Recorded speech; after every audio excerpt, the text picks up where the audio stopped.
ನಾವೆಲ್ಲ ನಮ್ಮ ಜೀವನದಲ್ಲಿ ಇಂಪಾಸಿಬಲ್, ಅಸಾಧ್ಯ, ಇದು ನನ್ನಿಂದ ಸಾಧ್ಯವಿಲ್ಲ ಎಂಬ ಪದ ಎಷ್ಟು ಸಲ ಕೇಳಿರಬಹುದು. ಆದರೆ ಇಂಪಾಸಿಬಲ್, ಅಸಾಧ್ಯ ಎನ್ನುವುದು ನಮ್ಮ ಮನಸ್ಸಿನ ಒಂದು ಭಾವನೆಯೇ ಹೊರತು ವಾಸ್ತವವಲ್ಲ. ನಾವು ನಮ್ಮ ಜೀವನದ ಆಪತ್ತಿನ ಪ್ರತಿ ಹಂತದಲ್ಲಿ ಇದು ಸಾಧ್ಯ ಎಂಬ ಮನಸ್ಥಿತಿಯೊಂದಿಗೆ ನಿಂತು ನಮ್ಮ ಪ್ರಯತ್ನಗಳನ್ನು ನಿರಂತರವಾಗಿ ಮುಂದುವರಿಸಿದಾಗ ಅಸಾಧ್ಯವು ಸಾಧ್ಯವಾಗುತ್ತದೆ. ಒಪ್ಪಿಕೊಂಡರೆ ಸೋಲು, ಬಿಡದೆ ಸಾಧಿಸಿದರೆ ಗೆಲುವು.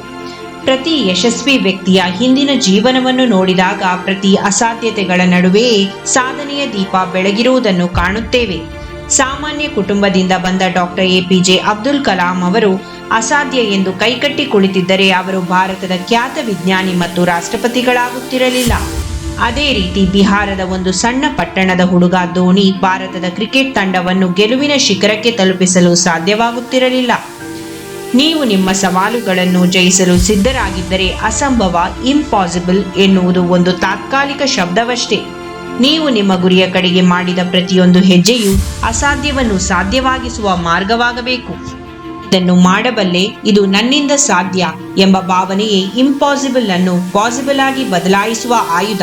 ಹೀಗಾಗಿ ಎದ್ದೇಳಿ, ನಿಮ್ಮ ಗುರಿಯನ್ನು ಸಾಧಿಸಲು ನಿರಂತರ ಪ್ರಯತ್ನಿಸಿ. ನೀವು ಇಂಪಾಸಿಬಲ್ ಅನ್ನು ಪಾಸಿಬಲ್ ಆಗಿ ಪರಿವರ್ತಿಸಲು ಶಕ್ತರಾಗಿದ್ದೀರಿ. ದಾರಿ ಇಲ್ಲ ಎಂದು ನಡೆಯುವುದನ್ನು ಯಾವತ್ತೂ ನಿಲ್ಲಿಸಬಾರದು. ನಾವು ನಡೆದದ್ದೇ ದಾರಿಯಾಗಬೇಕು. ಆ ದಾರಿ 4 ಜನಕ್ಕೆ ಸ್ಫೂರ್ತಿಯಾಗಬೇಕು.